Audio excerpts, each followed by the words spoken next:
বা জনসভা যে কোনো জায়গায় আপনার অপরিপক্ক বক্তব্যের কারণে আপনি একজন রাজনৈতিক দলের নেতা কিংবা কোনো রাজনৈতিক দলের কর্মী, আপনি যেমন বিপদে পড়বেন আপনার দলও ঠিক তেমনটাই বিপদে পড়ে।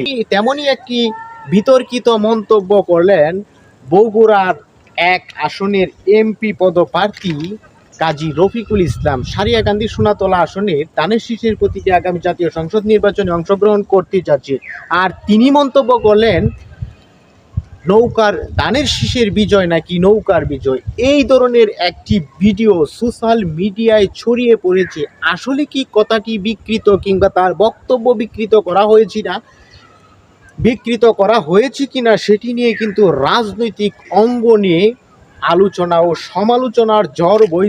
তার বিরোধী পক্ষরা এই বক্তব্যটিকে বিকৃত কিংবা এটাকে এডিট করে এ ধরনের বক্তব্য সোশ্যাল মিডিয়ায় ছড়িয়ে দিয়েছে। আসলে আমার দেশ পত্রিকায় এটি ফলাও করে প্রচার করতেছে কয়েক সেকেন্ডের একটি। সুতরাং রাজনৈতিক বক্তব্য দেওয়ার সময় আরও সতর্ক থাকবেন, অন্যথায় ব্যক্তিত্ব এবং রাজনৈতিক দুইখানের বিতর্কে পড়বেন।